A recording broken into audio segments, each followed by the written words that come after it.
ನಮಸ್ಕಾರ. ಎಲ್ಲರಿಗೂ ಮಹಾಶಿವರಾತ್ರಿ ಹಬ್ಬದ ಹಾರ್ದಿಕ ಶುಭಾಶಯಗಳು. ಈ ಪವಿತ್ರ ದಿನವು ನಿಮ್ಮ ಜೀವನದಲ್ಲಿ ಆರೋಗ್ಯ, ಸಂತೋಷ, ಸಮೃದ್ಧಿಯನ್ನು ತರಲಿ ಎಂದು ತಿಳಿಸ್ತಾ ಎಲ್ಲರಿಗೂ ಮಹಾಶಿವರಾತ್ರಿ ಹಬ್ಬದ ಹಾರ್ದಿಕ ಶುಭಾಶಯಗಳು. ಇಂದು ಶಿವರಾತ್ರಿ ವಿಶೇಷವಾಗಿ ಮನೆಯಲ್ಲಿ ತಯಾರಿಸಬಹುದಾದ ರುಚಿಕರವಾದ ಪ್ರಸಾದವನ್ನು ನೋಡೋಣ. ಶಿವನಿಗೆ ಅತ್ಯಂತ ಪ್ರಿಯವಾದ ಹುರಿಗಡಲೆ ತಂಬಿಟ್ಟು ಹೇಗೆ ಮಾಡೋದು, ಅದಕ್ಕೆ ಬೇಕಾಗಿರುವ ಸಾಮಗ್ರಿಗಳನ್ನು ಒಮ್ಮೆ ತಿಳಿದುಕೊಂಡು ಬರೋಣ. ಇದಕ್ಕೆ ಬೇಕಾಗಿರುವ ಸಾಮಗ್ರಿಗಳು: ಕಾಯಿ ತುರಿ ಹಾಗೂ ಏಲಕ್ಕಿ ಪುಡಿ ಮಾಡಿ ಇಟ್ಕೊಂಡಿದ್ದೀನಿ, ಹುರಿಗಡಲೆ, ಶೇಂಗಾ ಬೀಜ, ಬಿಳಿ ಎಳ್ಳು, ಕಪ್ಪು ಎಳ್ಳು ಹಾಗೂ ಅಕ್ಕಿ ಹಿಟ್ಟು. ಇದಿಷ್ಟು ನಮಗೆ ಬೇಕಾಗಿರುವ ಸಾಮಗ್ರಿಗಳು ಹಾಗೂ ಬೆಲ್ಲ.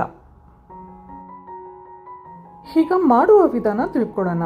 ಮೊದಲಿಗೆ ಶೇಂಗಾ ಬೀಜವನ್ನು ಕೆಂಪು ಬಣ್ಣ ಬರೋವರೆಗೂ ಚೆನ್ನಾಗಿ ಡ್ರೈ ರೋಸ್ಟ್ ಮಾಡ್ಕೋಬೇಕು. ಗ್ಯಾಸನ್ನು ಮೀಡಿಯಂ ಫ್ಲೇಮಲ್ಲಿ ಇಟ್ಟು ಡ್ರೈ ರೋಸ್ಟ್ ಮಾಡ್ಕೊಳ್ಳೋಣ. ತುಂಬ ಕಪ್ಪಿಗೆ ಆದರೆ ರುಚಿ ಚೆನ್ನಾಗಿರೋದಿಲ್ಲ. ಸೊ ಮೀಡಿಯಂ ಫ್ಲೇಮಲ್ಲಿ ಇಟ್ಟು ಕೆಂಪು ಬಣ್ಣ ಬರೋವರೆಗೂ ಚೆನ್ನಾಗಿ ಡ್ರೈ ರೋಸ್ಟ್ ಮಾಡ್ಕೊಳ್ಳೋಣ.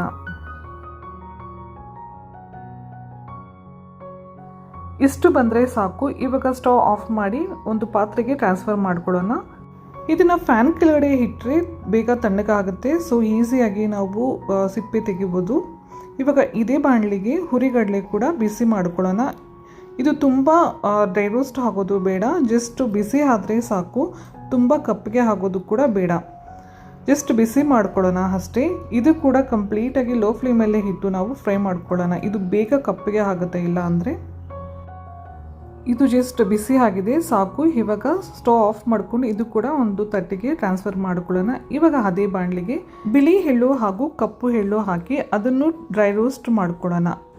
ಇವೆರಡೂ ಹಾಕೋದ್ರಿಂದ ನೋಡೋದಕ್ಕೂ ಚೆನ್ನಾಗಿರುತ್ತೆ, ರುಚಿ ಕೂಡ ತುಂಬ ಚೆನ್ನಾಗಿರುತ್ತೆ. ಚಿಟ್ಟಪಟ ಅಂತ ಸಿಡೋದಕ್ಕೆ ಸ್ಟಾರ್ಟ್ ಆಗುತ್ತೆ. ಇವಾಗ ಸ್ಟವ್ ಆಫ್ ಮಾಡ್ಕೊಳ್ಳೋಣ. ಶೇಂಗಾ ಬೀಜನ ಯಾವುದಾದ್ರೂ ಒಂದು ಜಾಲರಿಯಲ್ಲಿ ಹಾಕಿ ಈ ರೀತಿ ಸಿಪ್ಪೆ ಸುಳಿಯೋದ್ರಿಂದ ತುಂಬ ಈಸಿಯಾಗಿ ರಿಮೂವ್ ಮಾಡಬಹುದು. ಈಗ ಒಂದು ಮಿಕ್ಸಿ ಜಾರ್ಗೆ ಚೆನ್ನಾಗಿ ಸಿಪ್ಪೆ ಸುಳಿದಂತಹ ಶೇಂಗಾ ಬೀಜ, ಹುರಿಗಡಲೆ ಇವೆರಡೂ ಹಾಕಿ ತರಿಯಾಗಿ ರುಬ್ಕೊಂಡು ಬರಬೇಕು. ತುಂಬ ನುಣ್ಣಗೆ ರುಬ್ಬೋದು ಬೇಡ. ನಾನು ತೋರಿಸ್ತಾ ಇದ್ದೀನಲ್ವ, ಈ ಹದದಲ್ಲಿ ರುಬ್ಕೊಂಡು ಬರೋಣ. ನಾನು ಜಸ್ಟ್ ಆನ್ ಆಫ್ ಮಾಡಿ ರುಬ್ಕೊಂಡಿದ್ದೀನಿ. ಈ ರೀತಿಯೇ ಇರಬೇಕಾಗುತ್ತೆ. ನಾವು ತಿನ್ನಬೇಕಾದ್ರೆ ಮಧ್ಯದಲ್ಲಿ ಹುರಿಗಡಲೆ, ಶೇಂಗಾ ಬೀಜ ಸಿಗ್ತಾ ಇದ್ರೆ ತುಂಬಾ ಚೆನ್ನಾಗಿರುತ್ತೆ. ಇವಾಗ ಇದನ್ನು ಒಂದು ಪಾತ್ರೆಗೆ ಟ್ರಾನ್ಸ್ಫರ್ ಮಾಡ್ಕೊಳ್ಳೋಣ. ಇದಕ್ಕೆ ಕಾಯಿ ತುರಿ ಹಾಗೂ ಏಲಕ್ಕಿ ರುಬ್ಬಿಟ್ಕೊಂಡಂತಹ ಪುಡಿ ಕೂಡ ಹಾಕ್ಕೊಳ್ತಾ ಇದ್ದೀನಿ. ಇದ್ರ ಜೊತೆಗೆ ಕಪ್ಪು ಎಳ್ಳು, ಬಿಳಿ ಎಳ್ಳು ಹಾಕ್ಕೊಳ್ಳೋಣ.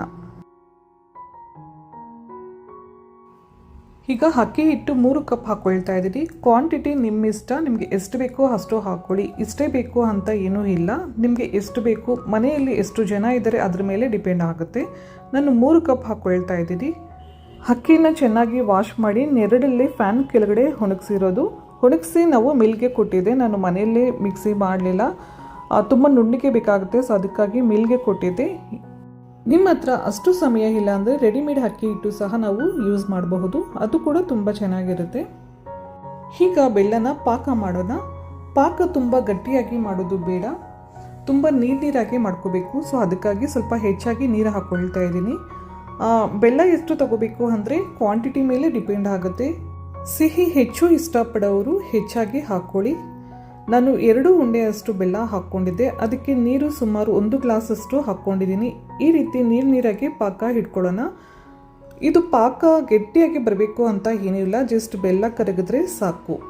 ಈಗ ಇದನ್ನು ಮತ್ತೊಮ್ಮೆ ಚೆನ್ನಾಗಿ ಮಿಕ್ಸ್ ಮಾಡಿಕೊಂಡು ಪಾಕ ಹಾಕ್ಕೊಳ್ಳೋಣ.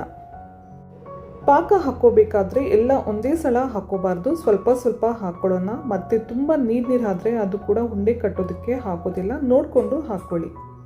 ನನ್ನ ಬಾಲ್ಯದ ಸಮಯದಲ್ಲಿ ಅಮ್ಮ ಶಿವರಾತ್ರಿಗೆ ವಿಶೇಷವಾಗಿ ತಂಬಿಟ್ಟು ಮಾಡ್ತಾಯಿದ್ರು. ಅಮ್ಮನ ಜೊತೆ ಕೂತು ಹರಟೆ ಹೊಡಿತಾ ಆ ರುಚಿಕರವಾದ ತಿನಿಸುಗಳನ್ನು ಟೇಸ್ಟ್ ಮಾಡ್ತಾ ಅಮ್ಮ ಹೇಗೆ ಮಾಡ್ತಾರೆ ಅಂತ ತುಂಬ ಸೂಕ್ಷ್ಮವಾಗಿ ಗಮನಿಸ್ತಾ ಇದ್ದೆ. ಸೊ ಅದೇ ಇವಾಗ ನಾನು ಮಾಡ್ತಾ ಇರೋದು. ಆ ಸುಂದರ ದಿನಗಳು ಮತ್ತೆ ಮರಳಿ ಬಂದರೆ ಎಷ್ಟು ಚೆನ್ನಾಗಿರುತ್ತಲ್ವಾ. ಆ ಸುಂದರ ನೆನಪುಗಳು ಹಬ್ಬದ ವಾತಾವರಣವನ್ನು ಇನ್ನಷ್ಟು ಹೆಚ್ಚು ಮಾಡುತ್ತೆ. ಪಾಕ ಸ್ವಲ್ಪನೇ ಹಾಕ್ಕೊಂಡು ಮೊದಲು ನಾವು ಸ್ಪೂನಲ್ಲಿ ಮಿಕ್ಸ್ ಮಾಡ್ಕೊಳ್ಳೋಣ. ಇದಾದ ನಂತರ ಕೈಯಲ್ಲಿ ಮಿಕ್ಸ್ ಮಾಡ್ಕೋಬೇಕಾಗತ್ತೆ. ತುಂಬ ಬಿಸಿಯಾಗಿರುತ್ತೆ, ಸೊ ಹುಷಾರಾಗಿ ಮಾಡ್ಕೋಬೇಕು. ಇದೆಲ್ಲ ಮಿಕ್ಸ್ ಮಾಡಿದ ನಂತರ ನಿಮಗೆ ಯಾವ ಸೈಜ್ ಬೇಕೋ ಆ ಸೈಜಲ್ಲಿ ಉಂಡೆ ಮಾಡ್ಕೊಳ್ಳಿ. ನಾನು ತುಂಬ ದೊಡ್ಡದಾಗಿ ಮಾಡ್ತಾ ಇಲ್ಲ, ಹಾಗಂತ ತುಂಬ ಚಿಕ್ಕದಾಗೂ ಕೂಡ ಮಾಡ್ತಾ ಇಲ್ಲ, ಮೀಡಿಯಮ್ ಸೈಜಲ್ಲಿ ಮಾಡ್ತಾ ಇದ್ದೀನಿ. ನಿಮಗೆ ಯಾವ ಸೈಜ್ ಇಷ್ಟನೋ ಆ ಸೈಜಲ್ಲಿ ಮಾಡ್ಕೊಳ್ಳಿ. ಮಹಾಶಿವರಾತ್ರಿಯಲ್ಲಿ ಮಾಡುವ ಸಾಂಪ್ರದಾಯಿಕ ತಿಂಡಿಗಳಲ್ಲಿ ತಂಬಿಟ್ಟು ವಿಶೇಷವಾದ ಸಿಹಿ ತಿನಿಸುಗಳಲ್ಲಿ ಒಂದು. ಅಕ್ಕಿ ಹಿಟ್ಟು, ಬೆಲ್ಲ, ತೆಂಗಿನ ತುರಿ, ಎಳ್ಳು ಮತ್ತು ಏಲಕ್ಕಿ ಸೇರಿಸಿ ತಯಾರಿಸುವ ಈ ಪ್ರಸಾದ ತುಂಬಾ ರುಚಿಯಾಗಿರುತ್ತೆ. ಇದು ಆರೋಗ್ಯಕ್ಕೂ ಕೂಡ ತುಂಬಾ ಒಳ್ಳೆಯದು. ಇದು ಮಾಡಿದ ನಂತರ ಶಿವನಿಗೆ ಮೊದಲು ನೈವೇದ್ಯವಾಗಿ ಅರ್ಪಿಸಿ ನಂತರ ಕುಟುಂಬದೊಂದಿಗೆ ಹಂಚಿಕೊಳ್ಳುವ ಸಂಪ್ರದಾಯ. ಶಿವರಾತ್ರಿ ಹಬ್ಬದ ಸಿಹಿ ನೆನಪಿಗೆ ತಂಬಿಟ್ಟು ವಿಶೇಷ ಸ್ಥಾನ ಹೊಂದಿದೆ. ಶಿವರಾತ್ರಿ ಸ್ಪೆಷಲ್ ತಂಬಿಟ್ಟು ರೆಡಿ ಆಯಿತು. ಈ ಪ್ರಸಾದವನ್ನು ಶಿವನಿಗೆ ಮೊದಲು ಅರ್ಪಿಸಿ ಕುಟುಂಬದೊಂದಿಗೆ ಹಂಚಿಕೊಂಡು ಹಬ್ಬದ ಸಂತೋಷವನ್ನು ಮತ್ತಷ್ಟು ಹೆಚ್ಚು ಮಾಡೋಣ. ಈ ವಿಡಿಯೋ ನಿಮಗೆ ಇಷ್ಟ ಆಗಿದ್ರೆ ಲೈಕ್ ಮಾಡಿ, ಶೇರ್ ಮಾಡಿ, ಹಾಗೆ ಸಬ್ಸ್ಕ್ರೈಬ್ ಮಾಡೋದು ಕೂಡ ಮರಿಬೇಡಿ. ಮತ್ತೆ ಒಂದು ರುಚಿಕರವಾದ ರೆಸಿಪಿಯೊಂದಿಗೆ ಭೇಟಿ ಆಗೋಣ. ಅಲ್ಲಿವರೆಗೂ ನಮಸ್ಕಾರ, ಧನ್ಯವಾದಗಳು.